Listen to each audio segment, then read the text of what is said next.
Fiscal year 2026 budget hearing for the agencies underneath the jurisdiction of the Legislative Branch Appropriations Subcommittee.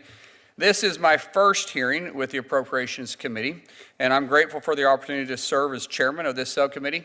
I'm also grateful for Chair Collins and Leader Thune for the commitment to bring appropriation bills to the Senate floor. I would like to welcome Ranking Member Heinrich, who was kindly enough to invite me on to Codell over the break, and unfortunately I wasn't able to make it, but thank you. I'm looking forward to working with him and other members of the subcommittee in crafting responsible funding for legislative and for the support Congress and the entire legislative branch needs. Today we will, with us, we had Director of the Congressional Budget Office, Dr. Phil Swagel. The head of Government Accountability's Office, Comptroller General Gene Dodaro. Thank you. And the Director of Government Published Office, Mr. Hugh Halpern. Thank you so much. Before we get into the specific details of the budget request, I want to acknowledge that after years of significant spending, the federal government as a whole must show fiscal restraint. And the majority of the American people want to make sure that their tax dollars are being used efficiently and effectively. The legislative branch is no exception and must demonstrate that we're a good steward of the taxpayers' hard-earned dollars. I want to thank all the witnesses for being here today. I look forward to our discussion and learn more about the agency's priorities for the year. Now I'd like to turn it to the ranking member, Senator Heinrich, for remarks you'd like to make. Thank you, Mr. Chairman. I look forward to working with you this year to prepare a fiscally responsible bill that will meet the needs of the Congress and our support agencies so that we can effectively carry out our constitutional responsibilities on behalf of the American people. Thank you to the witnesses providing testimony today and to the folks at your agencies who work every day to facilitate the Congress's work. Mr. Dodaro, the Government Accountability Office plays an important role in providing oversight of government spending. This year, the GAO is requesting nearly $934 million to perform that critical work. I know your agency's workload is large. In fiscal year 2024, GAO received over 550 requests to perform work from 93% of the standing committees of the Congress. This is in addition to the thousands of products, recommendations, and adjudications you all completed. However, with a flat budget in fiscal year 2025, GAO was required to shrink its staffing level and defer critical investments in the agency's operations. I look forward to your testimony about your fiscal year 2026 budget request and to hearing more about what resources you need to support Congress and our government. Dr. Swagel, the Congressional Budget Office has requested nearly $76 million to perform your agency's critical work in support of Congress, an increase of almost $6 million. Now, I understand that in fiscal year 2024, CBO published about 1,100 cost estimates for legislation, in addition to hundreds of reports and informational products to support Congress's work. The work of the CBO requires highly skilled subject matter experts to provide the quality analysis we need to do our job. So I look forward to hearing from you about the resources you need this fiscal year. Mr. Halpern, the Government Publishing Office is requesting $135 million to support personnel costs and resources necessary to carry out the work of your agency, a 2.6% increase. I know that your work is crucial to providing resources to the American people so that they can easily access information about their government. And I understand that a portion of the requested increase in funding pays for the cost of providing a digital format of federal government publications to over 1,000 federal repository libraries nationwide. So I look forward to hearing more about the resources you need to continue to get critical information into the hands of the American people. And again, thank you to all of our witnesses for being here today, Mr. Chairman.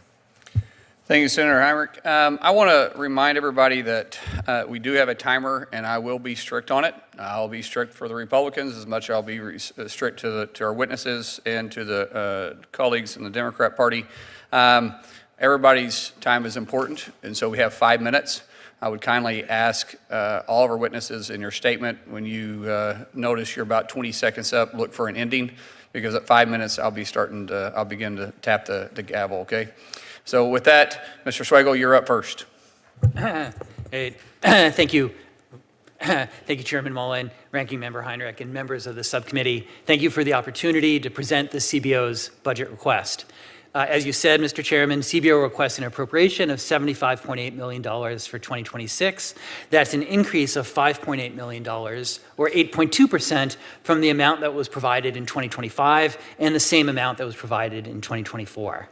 The request would address increased costs for pay and benefits, allow CBO to improve its IT infrastructure, and add staff in areas of especially intense legislative interest. CBO's mission is to provide nonpartisan analysis to the Congress that is timely, rigorous, and transparent. When legislation is heading to a vote, we provide cost estimates and real-time analysis of amendments, sometimes hundreds or even thousands of them for bills such as the NDAA. We provide analysis and technical assistance as the legislation is being developed, such as is the case now with reconciliation. We produce budget and economic projections that incorporate the effects of recent legislation, economic developments, and administrative actions. Those administrative actions have been an especially big part of our work in the last couple of months. And we provide analysis of a broad range of policy issues confronting the Congress, bringing to bear data and research from a variety of sources, including experts who members tell us to go talk with. With continuing strong interest in CBO's work, the additional resources I've asked for this year would enable us to do even better on both responsiveness and transparency. In 2025, CBO will maintain its staffing at 270 employees, and we will focus on the highest priority efforts of preparing cost estimates, providing technical assistance for legislation, and analyzing the economic and dynamic budgetary effects of proposed policies. We are reducing our expenditures elsewhere. We've deferred some hiring and are waiting on some longer-term improvements in our IT infrastructure. For 2026, a little more than half of our requested increase, about $3 million, would cover increases in current employees' salaries and benefits, and then would enable CBO to expand in key areas of congressional interest. The full request would allow CBO to add 15 employees to go up to 285, and I would add analysts first in healthcare, in dynamic analysis, national security, and homeland security. The remaining 48% of CBO's increase, about $2.8 million, would address increased costs to enhance our cybersecurity and our IT infrastructure, including for some projects that are on hold this year with the resources we have. This spending is aimed at protecting sensitive data and improving the agency's computing power for analyzing complex data sets. Our requested budget would support our goal to provide budgetary and economic information when it is most useful to the Congress. We will support the Appropriations committees by providing real-time, provision-by-provision estimates of the 12 annual appropriation bills and any supplemental appropriation bills or continuing resolutions.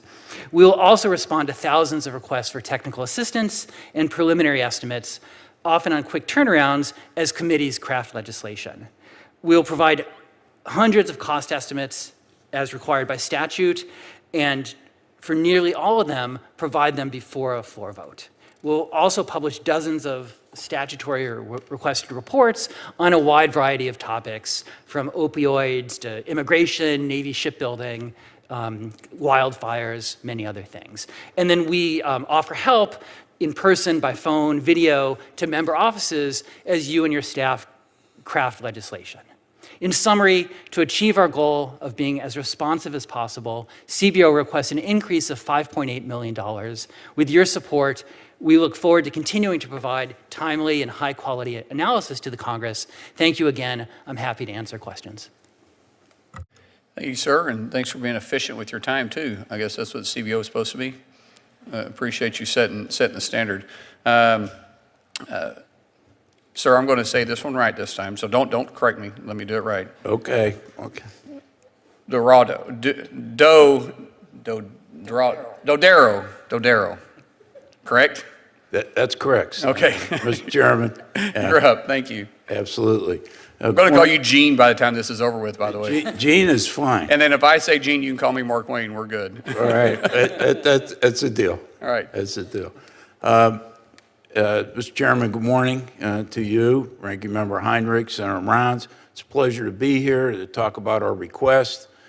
We appreciate the support that we've received from this subcommittee over the years and the Congress as a whole. We give a good return on that investment. Last year, as a result of Congress and the agencies implementing our recommendations, there's over $67 billion in financial benefits to the government. In the last 6 years, we've averaged $123 back for every dollar invested in us in financial benefits to the government. This year, we updated our high-risk list, which we do at the beginning of each new Congress. There's over 38 areas on that list, everything ranging from Medicare, Medicaid, to the defense weapon systems, to the tax administration system. This year, we added improvements needed in the delivery of disaster assistance to individuals. FEMA's stretched way too thin, too many agencies are involved, recoveries drag out too long, reforms needed in that area. On average, $40 billion of financial benefits come from improvements in implementing our recommendations on the high-risk areas. We also do an annual report on overlap, duplication, and fragmentation in the federal government. So far, we've issued over the past 14 years, 2,000 recommendations, 73% have been fully or partially implemented. That's led to over $667 billion in financial benefits. So both as high-risk areas and the work on overlap, duplication, and fragmentation are very important work that leads to government efficiency and effectiveness, and we need to continue to have the resources necessary to continue those efforts. As Senator Heinrich mentioned, demand for our work is high. We receive hundreds of requests each year. We have about 150 recurring mandates. The NDAA last year had 95 specific requests for GAO studies. The Water Resources Act, another 20 or 30, and FAA reauthorization, another 30 requirements. So most major pieces of legislation have requirements for GAO in those areas. Because of the continuing resolution for this year, we'll have about 126 less people at the end of the year than we've had at the beginning. The request that I put forward next year is for an increase, but even that won't take us back to fully replace those 126 people. As the auditor of the federal government's financial statements, I know too well that the federal government is on an unsustainable long-term fiscal path, and there needs to be efficiencies and effectiveness, and I'm trying to be respectful of that need in our requests going forward, recognizing that GAO has tremendous value that brings to the government to help solve that problem as well. We do work for over 93% of the standing committees of the Congress. The main areas that I would like to make sure we maintain and increase, national security is an important area. As I mentioned, we do a lot of work for the Armed Services Committees, and it's important because of the efforts of our government to try to increase our military readiness and to be, still superior in the world. And also, healthcare. Healthcare continues to be the fastest growing component of the federal budget, except for interest on the debt right now. Cybersecurity, not just federal systems. We do work looking at critical infrastructure systems, our water systems, electricity grid, telecommunications, et cetera. And also science and technology. Congress has specifically asked us to increase our science, technology, assessments, capability work, do more work, artificial intelligence, quantum computing, hypersonic weapons, et cetera. And so those are the main areas that we increase to continue to do our work. And I just want to also publicly recognize the GAO workforce, which is one of the most talented and dedicated workforces in the world. This is the last year of my term. I've been in this job now for 17 years. I've been in GAO over 52 years. And, but I can tell you that the GAO workforce will continue to find work that we've been known for. Thank you very much for your attention. I know you'll give careful consideration to our requests. Thank you so much, Mr. Halpern. Thank you, Mr. Chairman, Ranking Member Heinrich, Senator Rounds. Thank you so much for the opportunity to present GPO's FY26 request. On behalf of my 1,653 teammates, we are requesting appropriations of $135.4 million for FY26, which is an increase of about $3.4 million over our FY25 appropriation. This request incorporates increased labor and material costs while accommodating certain important initiatives for Congress and the rest of the legislative branch. This is a 2.6% increase, which I'd note is lower than the rate of CPI over the last 12 months. Many of you are new to GPO and may not realize that we operate as a business enterprise. And directly appropriated funds represent only about 9% of our total revenue. In FY 2024, the remainder of our nearly $1.3 billion in revenue came from GPO's billings to its other federal customers, such as the Department of State, National Archives, Department of Defense, and countless others. We sell products and services to those customers, and we adjust pricing based on the cost of materials, labor, and overhead. As most of GPO's appropriations requests are based on funding for Congress's own publishing needs and the agency's operation of the Federal Depository Library Program, we have also had to increase our appropriations request when faced with increased costs. Our model continues to deliver results. We closed our books for FY24 with a net positive income of $57.5 million, enabling us to continue investing in our team, equipment, and campus. It's also important to note that given the conditions with our customers and increased materials costs, I expect our net income to be lower in FY25, although still positive. Our FY26 request includes $83 million for Congressional publishing, which is the same amount as our FY25 appropriation. It's based on our estimate of Congress's likely needs, informed by historical trends and available unexpended balances. For this account, we can offset our increased labor and materials costs through efficiency. Our request for the Public Information Programs account, through which we administer the FDLP, is about $42.9 million. This represents an increase of about $5 million over FY25, and that's due largely to rising labor costs. Our final request is for $9.5 million for GPO's revolving fund to support key technology upgrades, and that's about $2 million less than the amounts appropriated in FY25.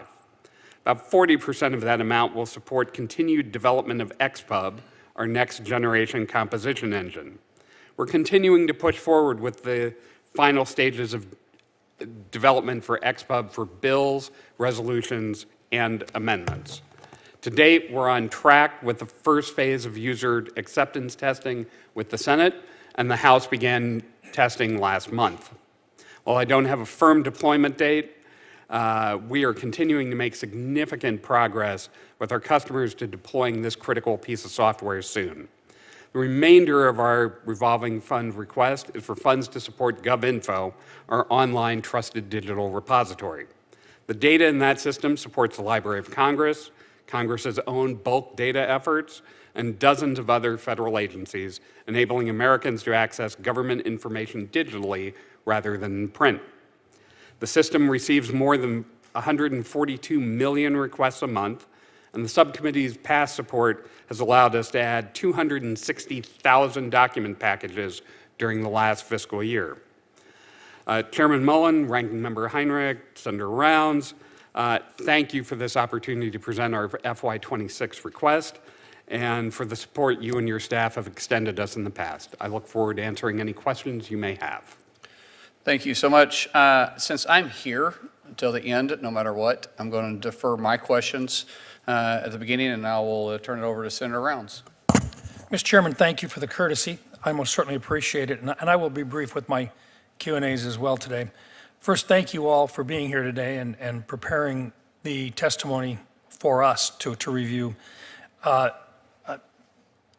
Comptroller Dodaro, first of all, thank you for your extended service to our country.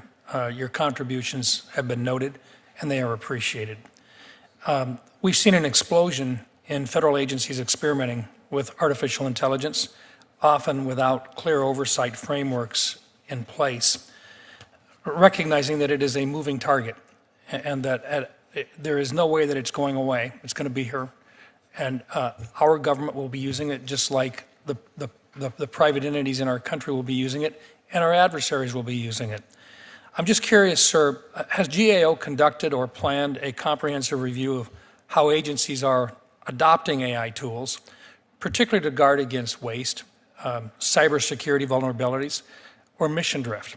And if so, when can Congress expect any report or an analysis of findings? Yes.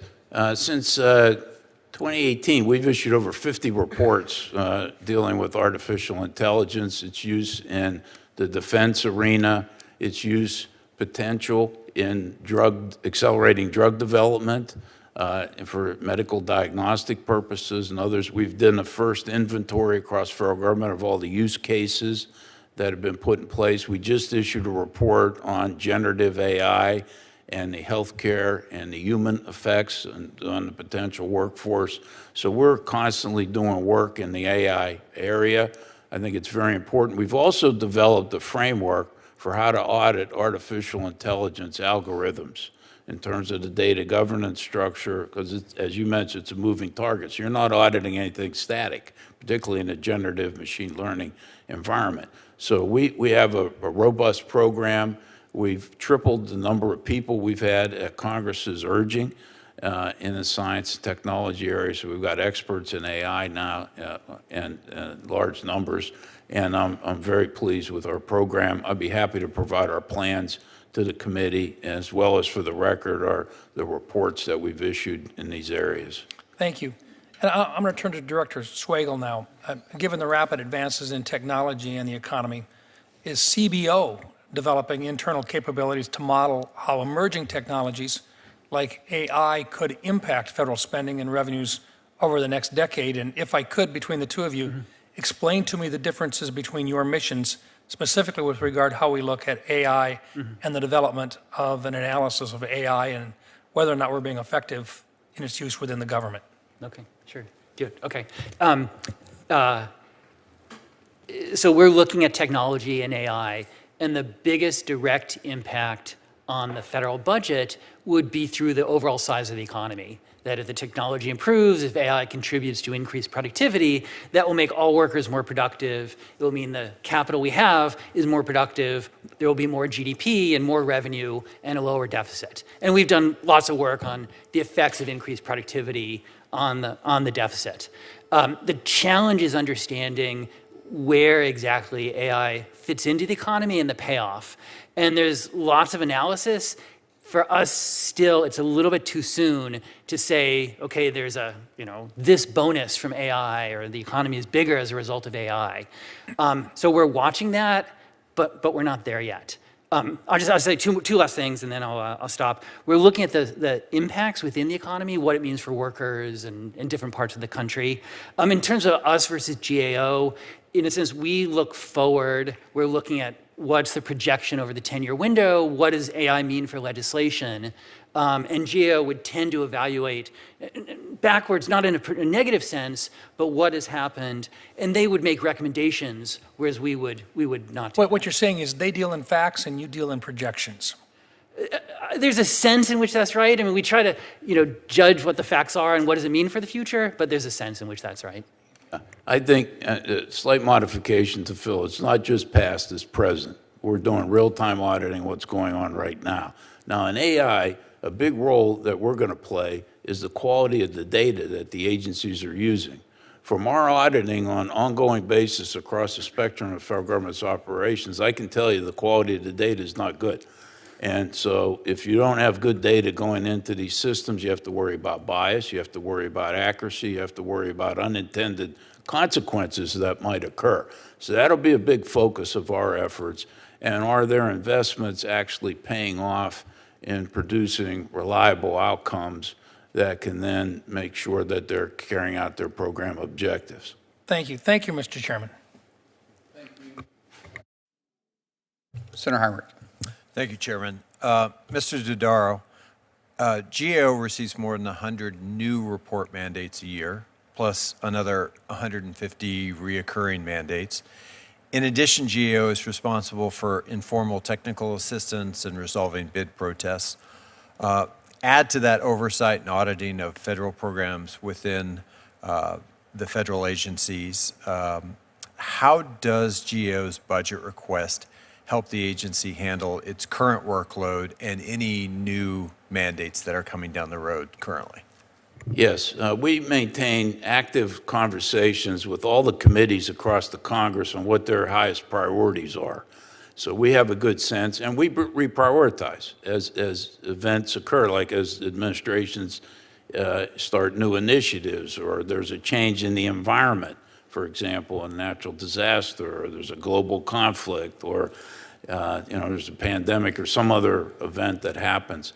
So our request is based upon our experience dealing with the committees. And only if, we receive the request can I guarantee that we'll get to all the priority requests from various committees across the Congress. We're stretched thin. Our budget has not grown as the federal government has grown over the years. I mean, in inflation-adjusted terms, the federal government spending has increased 116%. GAO has decreased 1.4%. So we need this to stay abreast. You spoke about data. How has the access that DOGE has had and the modifications of government IT systems impacted GAO's ability to conduct oversight and audits of federal programs on behalf of the Congress? Yeah, right now we're auditing the DOGE access as to the access they had, what changes. We're looking at the digital footprint within each of these major systems across government, where it's Social Security, Treasury, OPM, and others. And so we'll have a better idea about what impact DOGE's access has had on the data systems, and whether there's been any information input into the system or taken out of the system. We spend a lot of time on data reliability before we do any assessment at GAO. This will add another element of complexity to it. How is that information then communicated back to us? Well, we'll issue public reports to the Congress. What's the time frame, do you think, for? We're just getting started across government, and I don't have one right now. We're going to try to provide iterative reports. In other words, we'll do them as they're available for each agency. I'm not going to wait until we complete this work across the government. And so that'll give some indication. Now, on a positive side, I mean, they've opened up some data barriers that had been preventing the federal government from detecting improper payments and fraud. So there's some benefits. I don't want to imply that there's just concerns. So we're going to look at the benefits as well as Talk to me about issues. the data validation. How does GAO make sure the information it gets from agencies is valid, authentic, accurate? Yeah. Well, a lot of these data. impact of- Yeah, sure. A lot of these databases we work with year in and year out over time. So first, we'll look at what the agency does itself to validate the information. What kind of checks do they put in place? We'll do some testing. We'll do some data edits to see if there are any anomalies in the data. And so we have a whole set of methodologies and procedures. I've got experts in this area that assist each of the audit teams. And then in some cases, we audit the federal government's financial statements. So we're doing our own sampling and testing of the accuracy of the federal financial information. I can imagine that's probably never been more important than it is right now. Switching to you for a moment, Mr. Halpern, talk to us a little bit more about the digitization of the publications at the federal repository libraries and what you're looking at there. Sure. So most documents today begin life as digital documents. So when you drop a bill, that manuscript comes to GPO, and we turn that into electrons. Most of the time, if you go to Senate Ledge Council, we're getting a good file that we can work with. But if you write something on the back of a napkin, our folks will input that data and then we produce a good document, both in PDF and in structured data in a machine-readable format. That's really key to the future. We produce not nearly as many tangible documents as we used to, and that's why we really moved the Federal Depository Library program to a more digital format. And that's something that our library partners wanted as well. Gotcha. Thank you. Thank you, Mr. Chairman. Welcome, gentlemen. It's good to see you here today. Mr. Dodaro, as I'm sure you are aware, GAO recently issued observations regarding EPA's submission of notices of decision on Clean Air Act preemption waivers as rules under the Congressional Review Act. In 2020, GAO wrote in a legal decision, quote, "When an agency submits a document to our office under CRA, we consider that to be the agency's determination that the document is a rule under CRA. When a rule is submitted to Congress, Congress has an opportunity to review the rule and pass a joint resolution of disapproval to void the rule," close quote. Do you believe that that statement is true? It's generally true. If it is true, why then did GAO not consider these 3 Clean Air Act waivers to be rules when EPA submitted them to your office under CRAs? Yeah, well, first there was confusion. When EPA first submitted them to us in February 19th, they said they were orders, not rules, subject to CRA, which is consistent with the decision that we made in 2023. They even cited our decision in the first submission. Then a week or so later, they submitted them as if they were rules. And so we asked EPA why there was this inconsistency. We never got a response from them. Now, when you quoted that decision, that GAO language, that was true. We said we don't issue legal opinions once they've submitted it. In this case, this wasn't a legal opinion. It was observations because we had issued the previous opinion in 2023. Now, we didn't change that opinion. It was the same opinion. Well, in 2023, EPA did not submit the action to GAO as a rule, which meant that GAO was called upon to decide whether that waiver constituted a rule. But in 2025, EPA did submit the 3 waivers to GAO and to Congress under CRA. In this case, precedent would dictate that you consider the document a rule once it was submitted to your office under CRA. So, sir, it is a rule. Well, EPA asserts it is a rule, but the issue's the same as what But under we your own addressed. precedent, it would be a rule. Not necessarily if we have prior case law on this issue, which we did in this case. I mean, it's the same issue. In 2023, Congress asked us, shouldn't EPA have submitted it as a rule? And we said no. It's an order under the Administrative Procedures Act, and it remains an order. The president can make changes on this. But in 2025, though, they did submit the three waivers.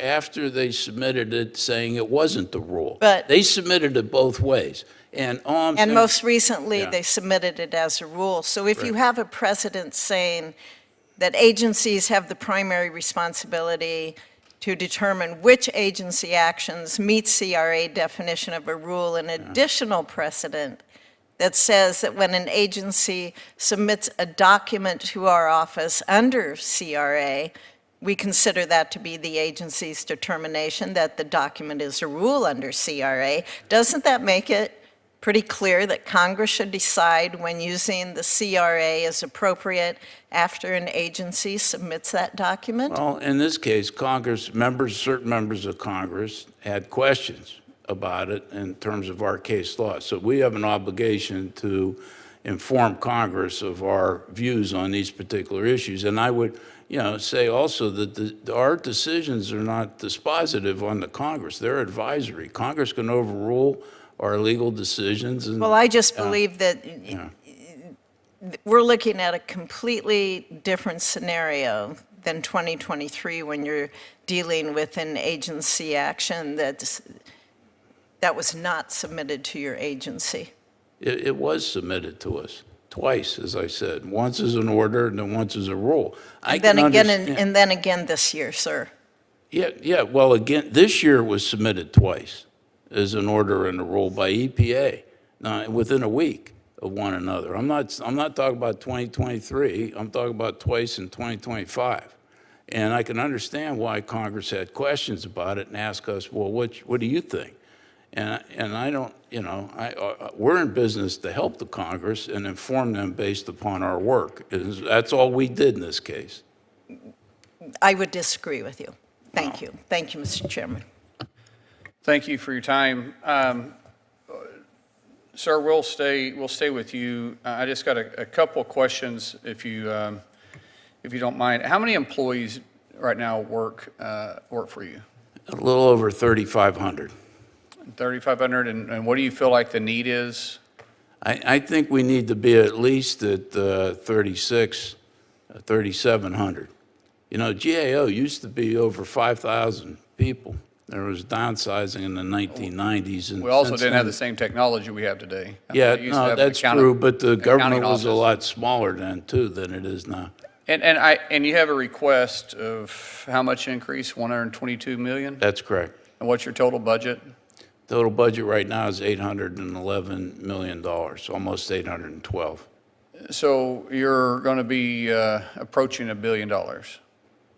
That's correct. That's correct? Right. At the same time, we're trying to shrink the federal government. We're trying to use efficiencies. One of the things we try to do is be more efficient.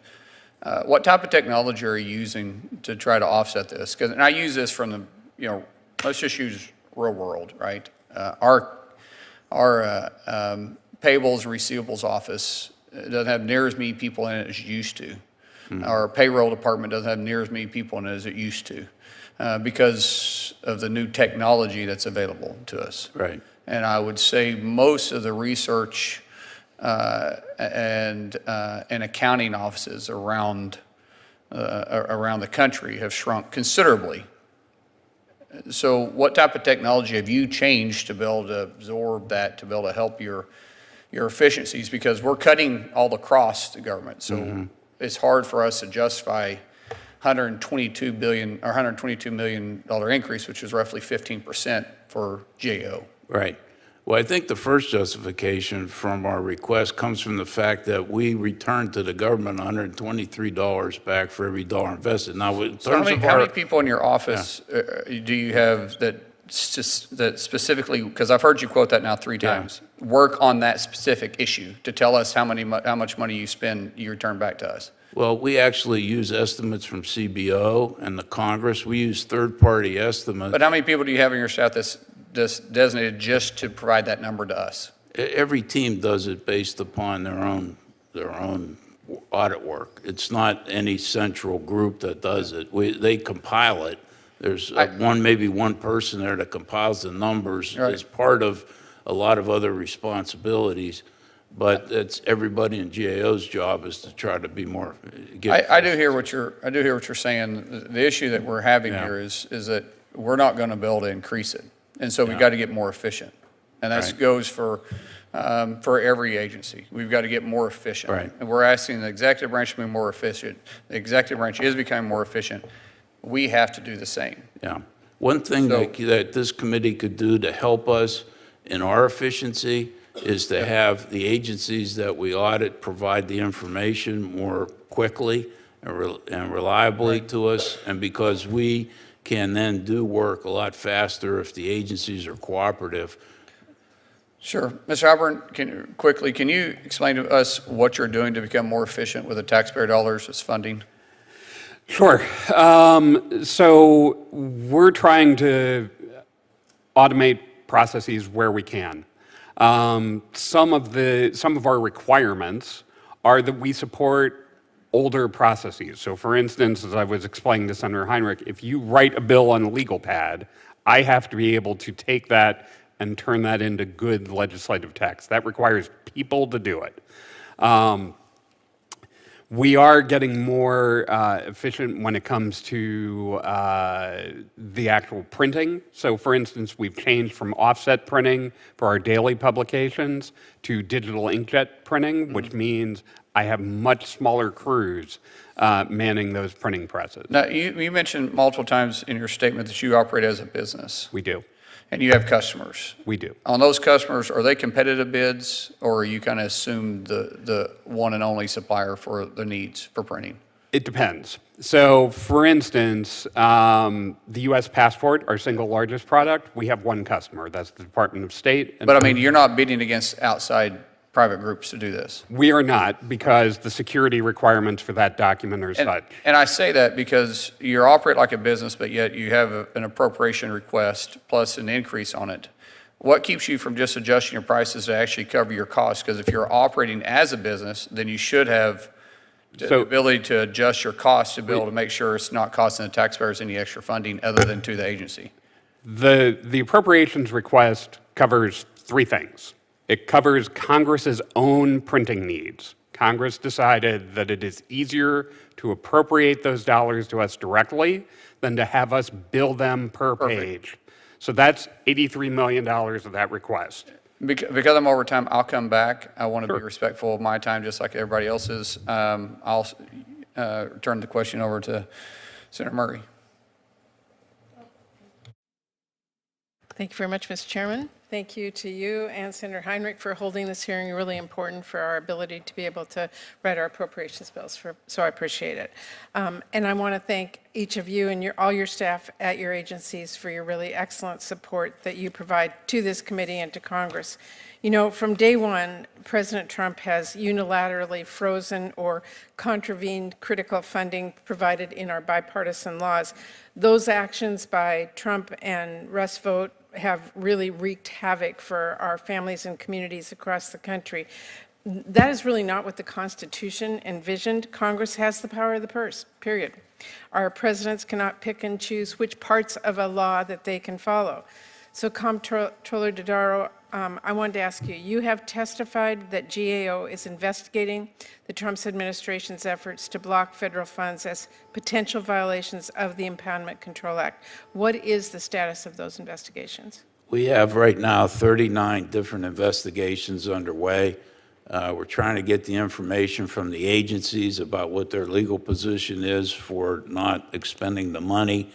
I'm looking forward to what I understand to be a submission by the administration of a rescission package, which will be following the Impoundment Control Act. So we'll look at that. We're monitoring all the litigation surrounding these areas that we're investigating in. Only 3 agencies so far have given us the information that we need. OMB's not been responsive, nor EPA.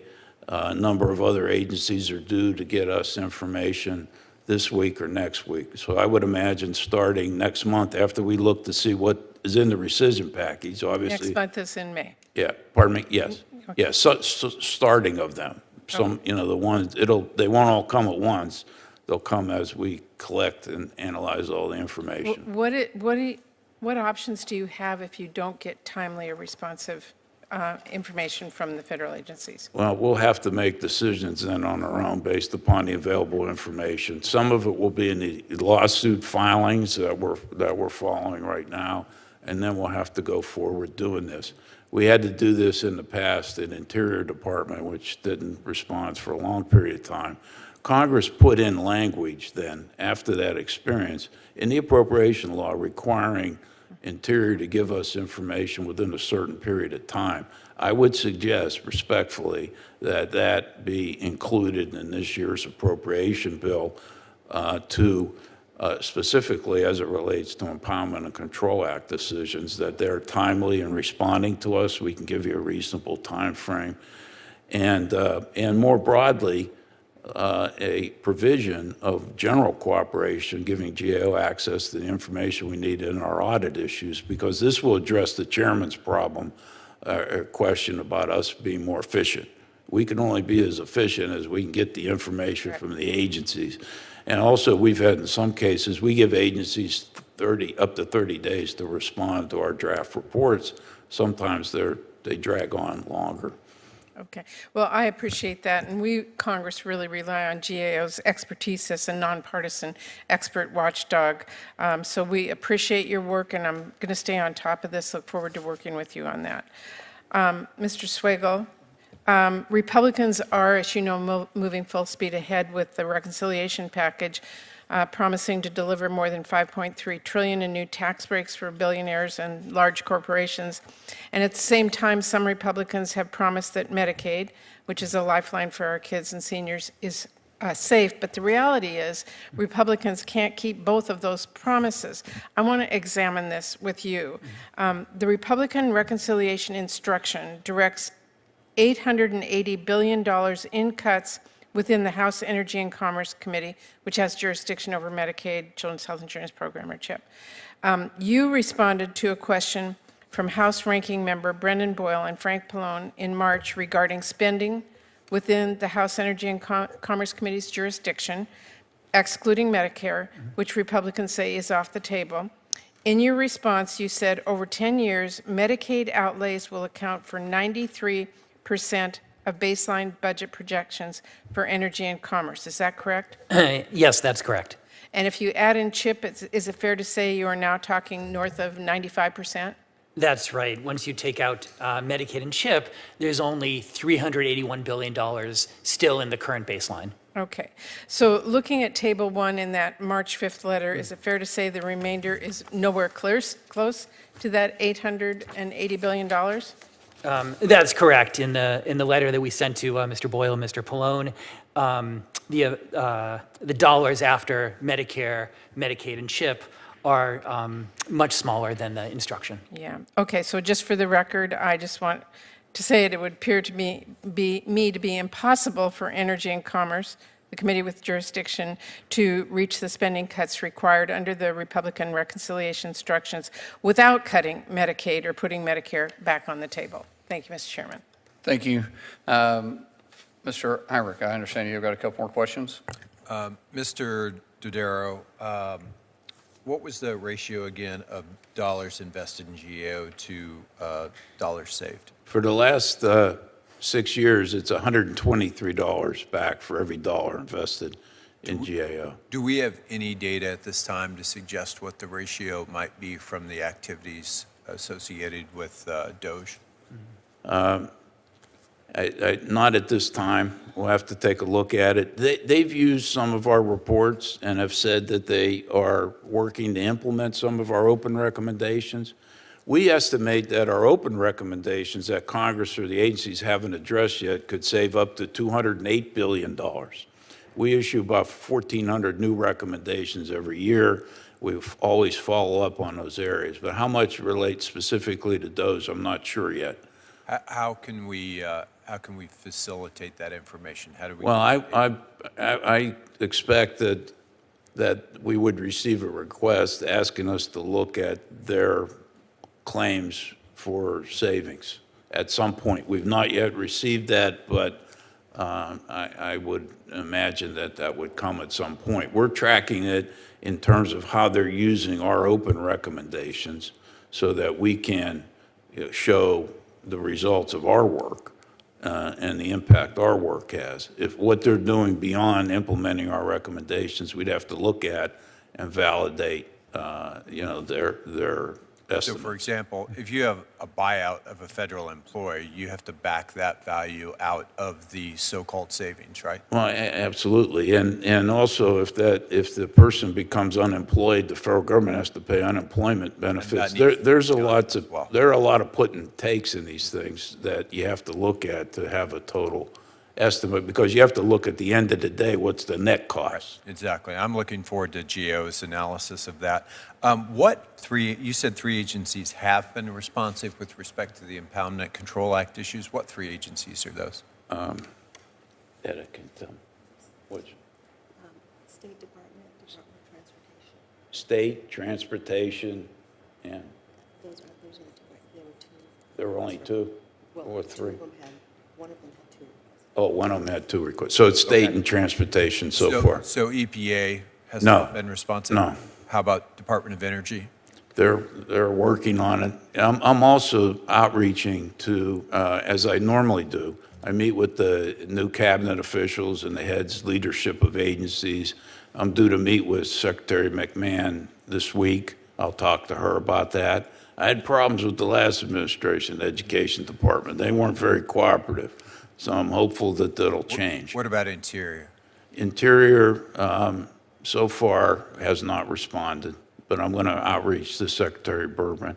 I met with Secretary Collins at VA already, and I have meetings set with Secretary Wright at the Energy Department, and I'll meet, with all the leaders across government. I always do that. I look forward to learning the results of that. Thank you, Mr. Chairman. Sure. Thank you. And Mr.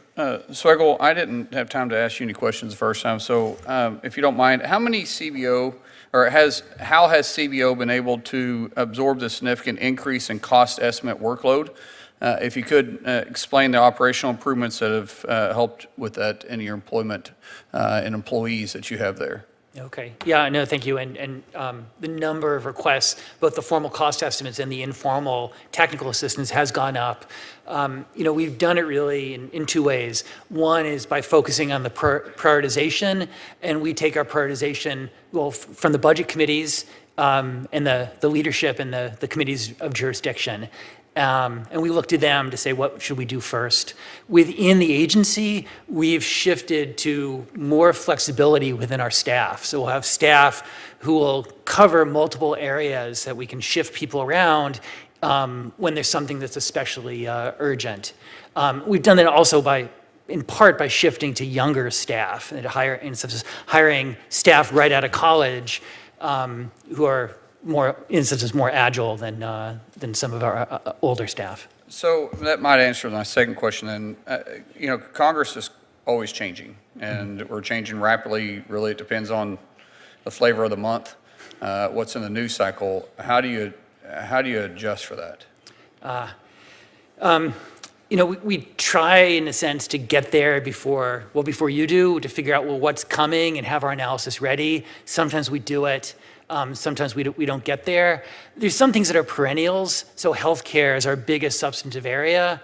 As an example, we've been working on Medicaid now for months to be ready. So that kind of mix of getting guidance and then using our judgment to see where the Congress is going. Thank you. Mr. Dodaro, I guess I have more of a comment than a question. There's a concern, especially on our side of the aisle, that the CRA response looked political, especially since you made the opinion in about 8 days. And then that the last time, the EPA had submitted to you, they submitted to you as a rule. I just would throw this out, and I throw this out to all the agencies. We do not want you to be political. We don't want you to make a political decision. That's the fastest way to get myself or my ranking member upset. I want to run this committee in a very bipartisan, because what we're talking about is bipartisan stuff. There's nothing that comes in front of this committee that should be political at all. But if I perceive it to be, you'll hear from me, and I'll make adjustments as needed. And we as a committee will make adjustments as needed. So when you're making a decision and when you're responding to us, just give us the facts, not your political opinion and your political bias. We deal with that every single day on both sides of the aisle. As I say it again, I do not want that in this committee at all. And I'll hold the members accountable, and I'll hold myself accountable to do it as the same. So with that being said, thank you for Might I respond? Yes, sir. Sir, Mr. Chairman, I can assure you that decision on EPA was not political. It was routine business.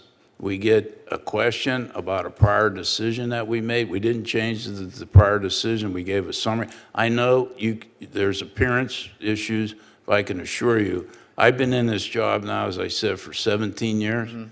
I took the oath to keep this job as a nonpartisan job. I have approached it always that way. I will take your word for it today, but as I say, the proof's in the pudding. And so for now, I'll take your word for it. I appreciate that. All right. And Guys, appreciate you allowing me to entertain you a little bit as I stumble through my very first hearing. I appreciate your time. Senator Heinrich, appreciate your time too. Look forward to working with everybody and hopefully have a close relationship as we move forward. That committee's closed.